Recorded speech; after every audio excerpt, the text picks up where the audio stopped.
오늘 본문이 요한복음 20장 말씀을 가지고 부활 후에 찾아오신 주님이라는 말씀의 제목으로 함께 말씀의 은혜를 나누는 그러한 시간 되길 원합니다. 부활이라는 것은 바로 기독교 신앙의 가장 핵심되는 단어가 바로 부활입니다.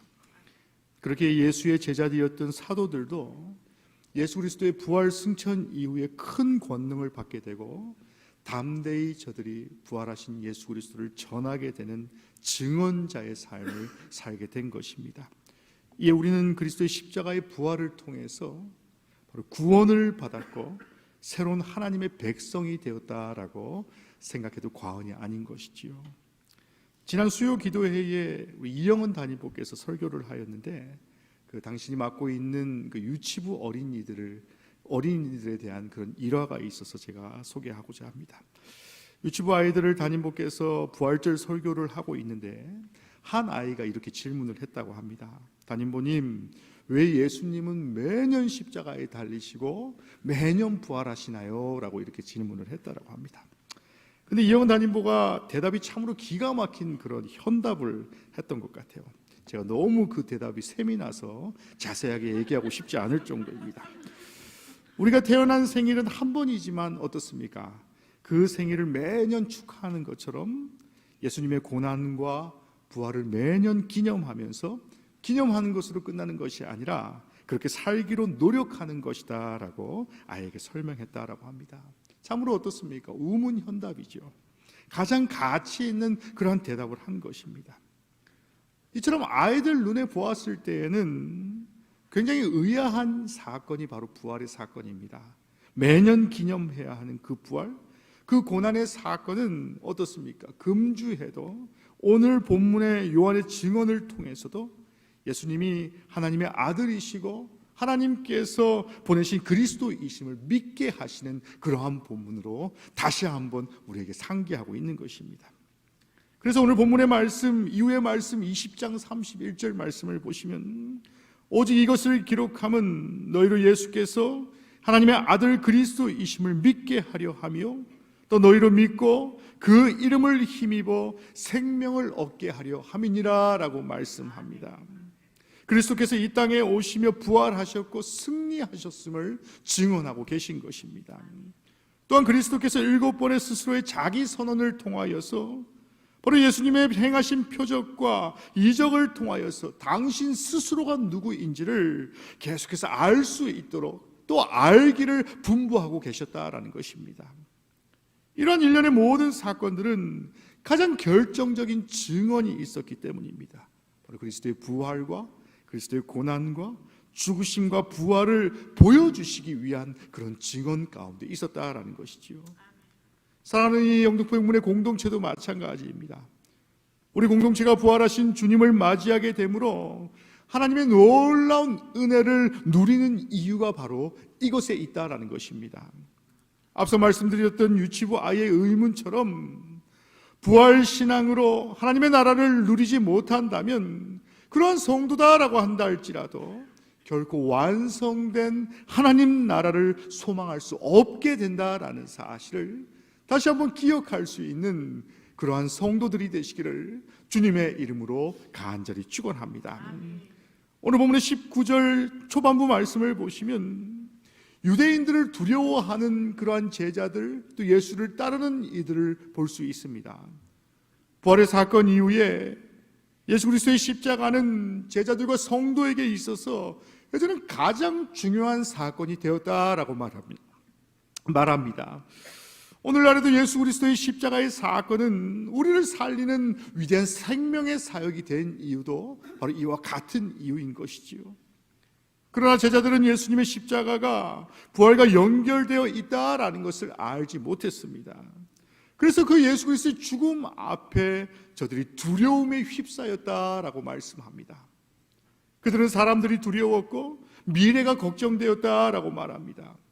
마가복음 8장 31절 말씀을 보시면 인자가 많은 고난을 받고 장로들과 대제사장들과 서기관들에게 버림받아 죽임을 당하고 사흘 만에 살아나야 할 것을 비로소 그들에게 가르치시되라고 말씀합니다. 비로소 그 비밀을 가르치셨다라고 말씀하고 있는 것입니다. 예수님 나름대로 급박하게 앞으로 전개될 사건들에 대해서 계속해서 말씀하고 계신 것입니다. 또한 어떻습니까? 예수님께서 이미 십자가를 지시기 이전에 세 차례나 예고했던 그러한 일들도 있었지요. 하지만 막상 그 고난의 시간이 되었을 때에 주님께서 그토록 제자들에게 분부하고 다시금 당부하였음에도 불구하고 제자들은 어떻습니까?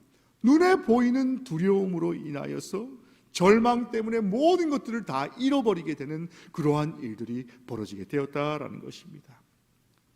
지난주 부활주일에도 제가 설교하였지만 눈에 보이는 두려움으로 인하여서 제자들이 벌벌 떨게 되었습니다. 하지만 앞서 드린 거룩한 두려움이 아니라 제자들이 느꼈던 것은 무엇입니까? 마치 첫 인류인 아담이 바로 하나님과 단절되어졌을 때에, 저들이 불순종했을 때에 처음 느꼈던 같은 감정을 저들이 느끼게 되었다라는 것입니다. 창세기 3장 10절 말씀을 보시면 아담은 이르되 내가 동산에서 하나님의 소리를 듣고 내가 벗었으므로 두려워하여 숨었나이다 라고 말씀합니다.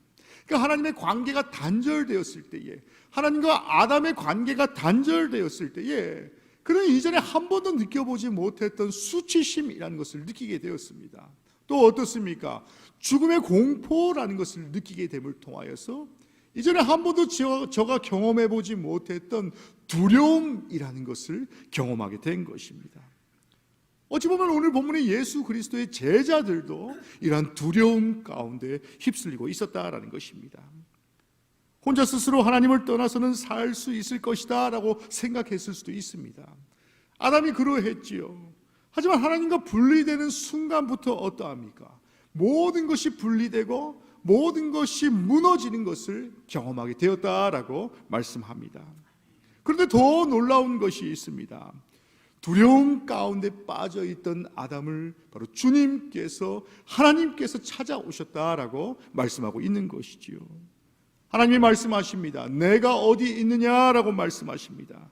이것은 하나님의 관심이시고 사랑을 표현하고 계신 것입니다. 그래서 창세기 3장 15절 말씀에 하나님께서 여자의 후손을 통해서 이제는 어떻습니까? 두려움 가운데 있는 아담을 회복시켜 주시겠다라고 말씀하고 계신 것입니다. 창세기에 찾아오신 하나님과 같이 또 부활 승천 후에 제자들과 사도에게 찾아오신 성령의 임재하심이라는 것에 공통점이 존재합니다. 그 공통점은요, 부활하신 주님께서 제자들을 회복시키시기에 이 땅에 오셨다라는 것입니다. 우리 성도의 삶 가운데도 마찬가지입니다. 내가 예수 그리스도의 부활을 믿는다는 고백을 매 순간 드리지만 삶 가운데 왜 두렵고 떨리는 일들이 없겠습니까? 그런 두렵고 떨리는 일들을 직면하게 될 때에 내가 처음 가졌던 하나님과 나와의 관계 가운데에 두려움이 없는 그러한 관계가 다 사라지게 되고 내 눈 앞에 보이는 두려움으로 인하여서 바로 세상의 두려움과 세상의 두려움으로 떨게 되는 그러한 상황 가운데 처해지게 된다라고 말씀하고 있는 것이지요. 그래서 사도행전 1장 8절 말씀과 같이 성령이 임한 성도의 삶 가운데에 어떻습니까? 권능이 임하는 것으로 끝나는 것이 아니라 권능이 임하며 성령의 인도하심 따라 두려움에 떤다라고 한다 할지라도 바로 권능으로 증인된 자의 삶으로 변화시켜 주실 것을 소망하는 성도를 하나님께서는 원하시고 계신다라는 사실을 다시 한번 기억하시는 그러한 성도들이 되시기를 주님의 이름으로 간절히 축원합니다. 두 번째로 19절부터 21절 말씀을 통해서 예수 그리스도께서 제자들에게 오신 것을 말씀하고 계십니다. 예수님은 부활하신 모습으로 제자들을 찾아오셨습니다. 이제는 육신의 몸을 입고 제자들에게 찾아온 것이 아니라 바로 신비로운 새로운 몸을 입으시고 제자들에게 오셨다라고 말씀합니다. 두려움 가운데 문을 닫아 놓은 제자들에게 그것을 통과하여 오셨다라고 말씀합니다. 우리 주님께서 우리를 찾아오시는 데에 그 어떠한 방해물도 이제는 존재하지 않는다라고 말씀합니다. 주님께서 찾아오셔서 명령하신 첫 번째 명령이 무엇입니까? 그것이 바로 평강이라라고 말씀합니다. 그 평강은 샬롬과 안식을 의미하고 있다라는 것입니다. 또한 평강은 그 무엇보다도 친근하며 화목하다라는 뜻을 가지고 바로 우리가 잘 알고 있는 샬롬이라는 단어와 같이 바로 히브리어 원어와 같이 바로 참된 평안함과 참된 평화를 너에게 줄 것이다 라고 주님께서 말씀하고 계신 것입니다. 우리의 인생을 살면서 여러분 사람에게 배반당해 본 적 있으십니까? 혹은 사업을 하다가 요즘은 신용사회이기 때문에 보증을 선다라는 것이 그렇게 많지는 않지만요, 예전에는 왜 이렇게 보증을 서다 실패하신 분들이 주변에 많은지 모르겠습니다. 보증을 잘못 썼다가 큰 어려움을 당할 때에 그러한 기분이, 그러한 경험이 어떠하겠습니까? 소위 그것들을 표현할 때 뒤통수를 맞았다라는 그러한 표현들을 많이 씁니다. 앞에서 공격하면 어떻습니까? 내가 어떻게 무엇인가 날라올지, 어떻게 방어할지를 내가 생각하고 있기 때문에 그런 아픔의 강도가 낮을 수밖에 없는 것이죠. 뭔가 때릴 것을, 맞을 것을 내가 준비하고 있기 때문에. 하지만 뒤통수를 맞았다라고 생각해 보시길 바랍니다. 한 번도 경험해 보지 못했던, 소위 말해 무방비 상태에서 뒤통수를 맞았던 그러한 일들을 한번 상상해 보시길 바랍니다. 오늘 본문의 주님은요, 제자들이 스승인 그리스도를 배반하는, 소위 말해 뒤통수를 친 그런 쓰라린 경험을 갖고 계셨습니다.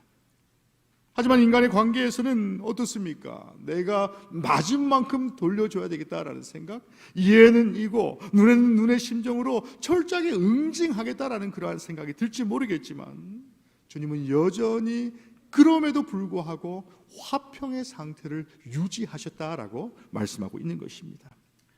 하나님의 보호하심 가운데에 세상에 응징을 하신 것이 아니라 용서하고 저들을 위해 기도하신 모습을 바로 성도들에게, 바로 저를 따르는 제자들에게 보여주고 싶으셨다라는 것입니다. 이것이 바로 주님이 주신 참된 화평이다라는 것입니다. 그 특징은 주님의 완전한 통치와 하나님의 사랑을 수련한 완전한 평화를 의미한다라는 것입니다. 지난주에도 말씀드렸듯이 세상이 주는 평안함과 세상이 주는 화평함의 차이가 바로 이것입니다. 누군가가 화평함을 얻으면 누군가가 실패할 수밖에 없는 그러한 것이 세상의 이치이지만, 하나님이 주시는 화평함은 무엇입니까? 공의 모든 사람들이 주 안에서 누리는 화평함이다라고 말씀하고 있는 것이지요. 그래서 주님께서 오늘도 우리에게 찾아오셔서 평강을 말씀하시는 이유도 바로 이러한 이유인 것입니다. 그러므로 성도가 주님을 만나는 데에 그 어떠한 장애물도 있을 수 없다라는 것입니다. 주님께서 친히 찾아오셔서 우리를 만나 주실 때에 우리 안에 사망과 절망과 두려움은 떠나갈 것이고, 하나님의 평강이 우리를 다스린다라는 사실을 반드시 기억하시는 그러한 성도들이 되십시오. 그것이 바로 하나님의 나라의 통치가 되는 것이고, 오늘 성도의 삶 가운데에 하나님의 나라, 하나님의 천국이 임하는 성도의 삶으로 우리를 새로운 삶으로 인도하여 주실 것입니다. 평강의 하나님이 너희와 함께 하기를 원하십니까? 샬롬의 하나님이 성도와 함께 하여서 세상의 모든 권세와 같은 근심과 걱정들을 하나님 앞에 온전히 다 맡길 수 있는 그러한 성도들이 되시기를 주님의 이름으로 간절히 축원합니다. 세 번째로 22절 그리고 23절을 통해서 이제는 예수 그리스도께서 내 안에 오신 것으로 끝난 것이 아니라 이제는 성령을 받으라라고 말씀하고 계십니다. 예수님께서는 주님의 제자들을 성령으로 새롭게 창조하여 주셨습니다. 오늘 본문의 22절 말씀과 같이 그들에게 나를 대신할 수 있는 그리스도께서 숨을 내쉬며 이제 뭐라 말합니까? 성령을 받으라라고 말씀하고 계신 것입니다. 이제 주님의 제자들은 첫사람 아담과 같이 다시 새롭게 살아있는 존재가 되었습니다. 그리고 성령을 통하여서 새 언약의 백성이 되었다라고도 말씀합니다.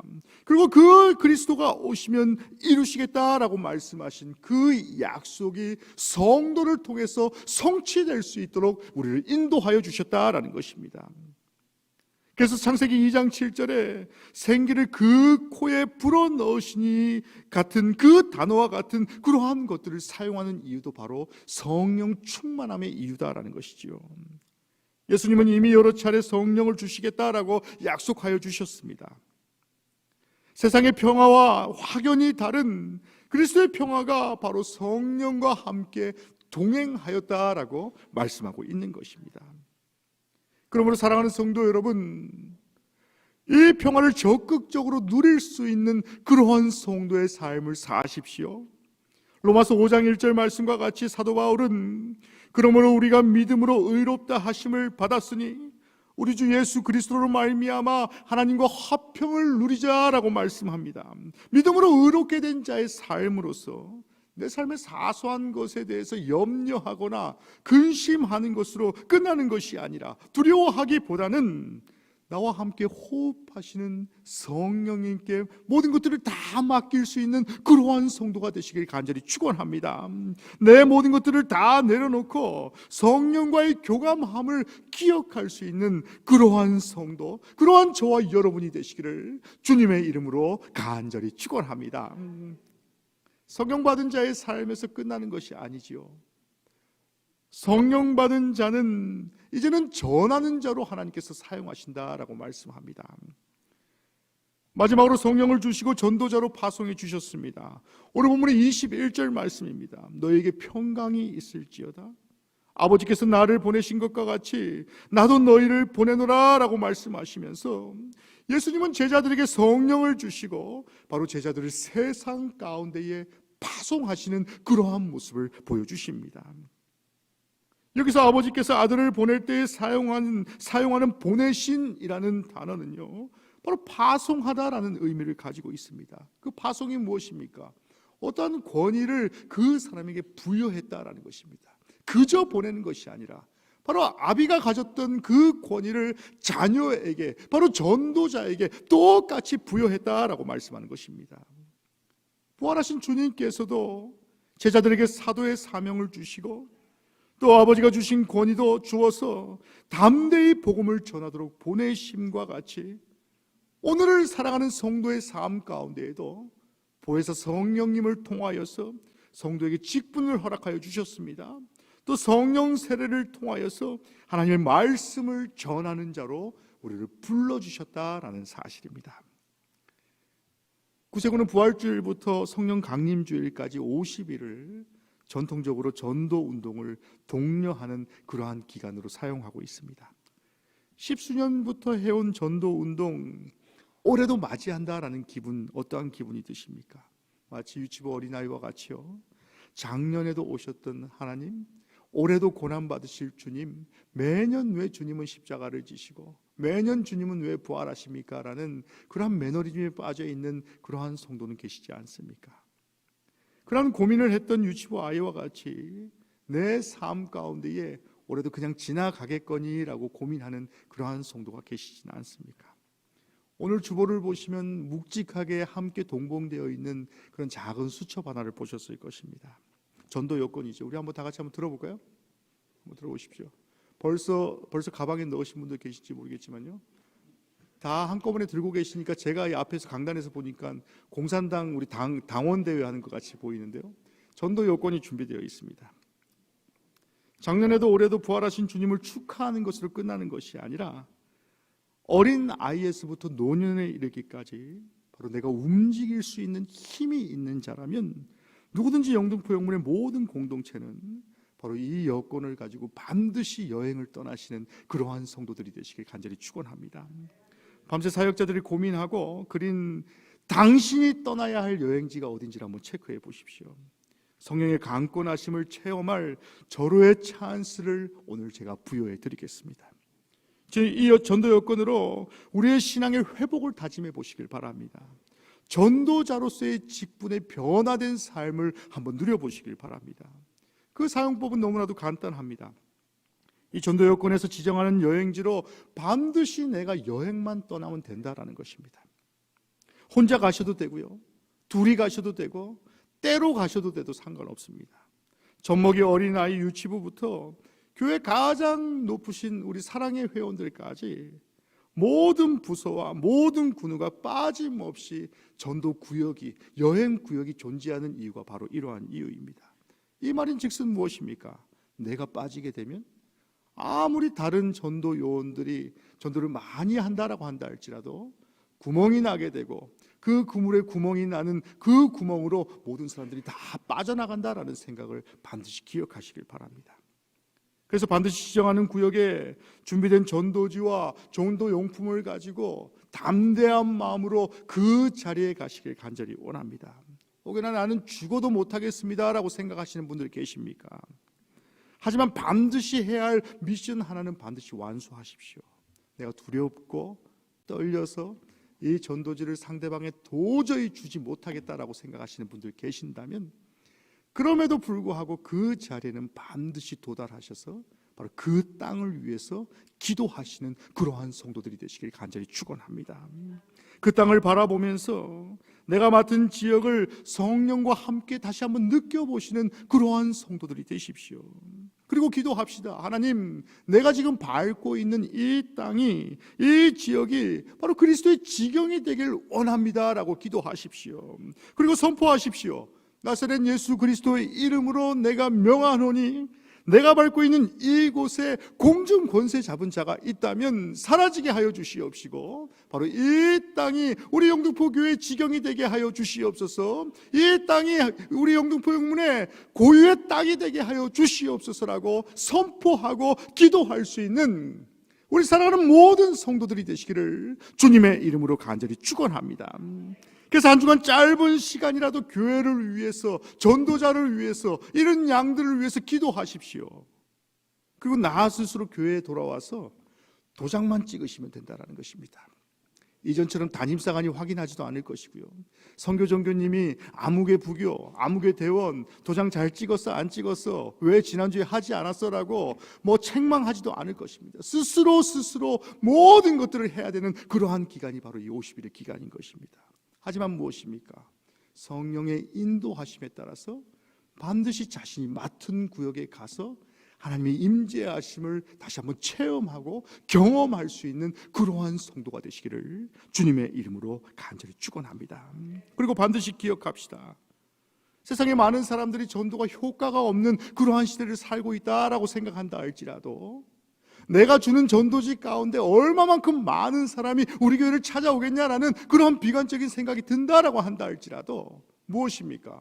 우리는 씨 뿌리는 자이기 때문에 그 씨가 자라는 것에 대해서, 그 씨가 열매 맺는 것은 오직 하나님의 권한이다라는 사실을 기억하시면서, 내가 맡은 것은 무엇입니까? 오직 하나님 앞에 씨를 뿌리는 자로 주님 앞에 나아갑니다. 오직 내가 뿌린 씨앗이 하나님이 키워주실 것이고 하나님이 책임져 주실 것이다라는 그런 온전한 믿음으로 우리 사랑하는 영등포 영문의 모든 성도들이 각자 맡은 구역에서 하나님 앞에 기도하며 전도하며 주님의 말씀을 전할 수 있는 우리 사랑하는 모든 성도들이 되시기를 주님의 이름으로 간절히 축원합니다. 사랑하는 성도 여러분, 주님의 제자 공동체는 두려움을 치유받았습니다. 부활하신 주님을 증거하는 성령의 공동체로 저들의 삶이 변화되었습니다. 부활하신 주님께서 나에게 찾아오셨습니다. 사명을 충실히 감당하는 성도의 삶을 살게 될 때에 바로 그 성도의 삶을 하나님께서는 성령의 삶으로, 성령의 공동체로 변화시켜 주실 것을 다시 한번 기억하시는 그러한 성도가 되십시오.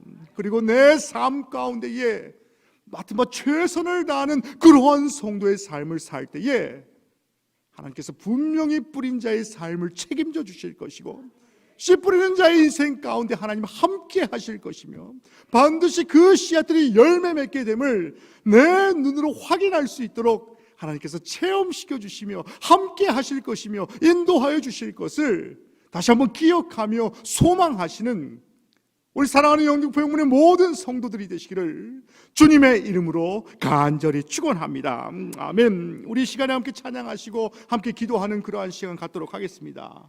우리 함께 우리 헌금할 때 함께 찬양했던 찬양인데요, 우리 545장 우리 함께 찬양하시면서 우리 기도하실 텐데, 내 삶의 모든 두려움의 영이 떠나게 하여 주시옵소서라고 기도하십시오.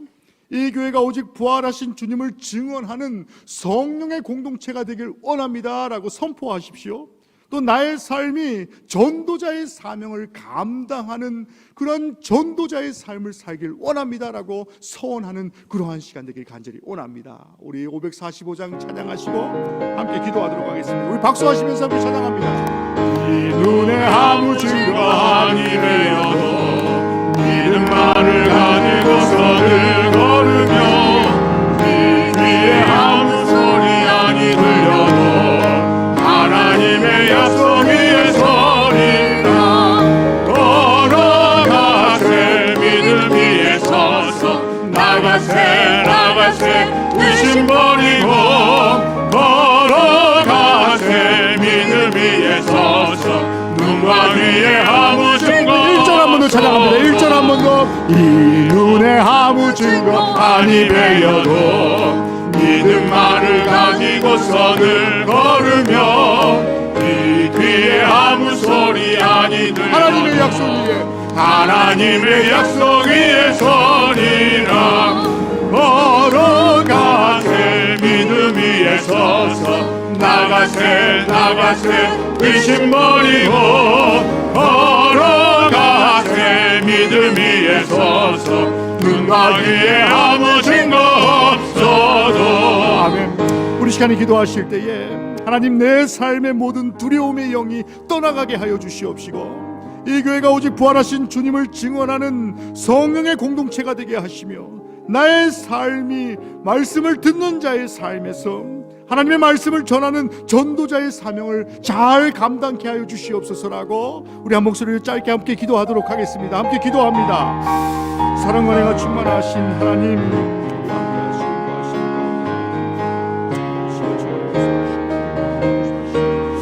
하나님 우리의 삶을 늘 동행하시고 인도하여 주셔서 이제는 내가 말씀을 전하는 자의 삶을 살게 하시고 하나님의 말씀을 전하는 자의 삶을 살게 하여 주셔서 내가 어떠한 곳에 있든지 어떤 상황 가운데서도 하나님의 말씀 가운데 승리하는 삶을 살아갈 수 있도록 주님이 우리의 삶을 인도하시고 함께하여 주시옵소서.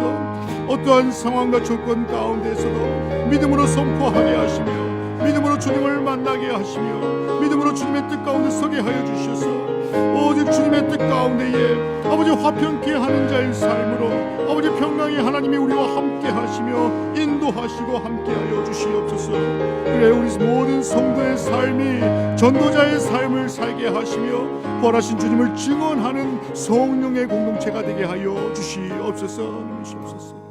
하나님 우리를 제자 삼아주시고 사도와 같이 하나님의 말씀을 전하는 자로 우리를 품어주신 은혜를 감사를 드립니다. 이제는 우리의 삶이 하나님의 말씀을 듣는 자의 삶에서 넘어서서 부활하신 주님을 증거하는 성령 공동체의 일원이 되게 하여 주시옵소서. 그래 부활하신 주님이 나에게 찾아오신 것과 같이 그 기쁨과 그 세상에 줄 수 없는 만족함을 믿지 않는 자들에게 전할 수 있는 그런 넉넉한 믿음을 허락하여 주시고 씨 뿌리는 자의 삶이니 하나님께서 자라게 하시고 열매 맺게 하실 것을 책임져 주실 것을 믿고 의지하며 담대히 선포할 수 있는 우리 사랑하는 영등포영문의 모든 성도들이 될 수 있도록 주님이 늘 함께 하시고 인도하여 주시옵소서.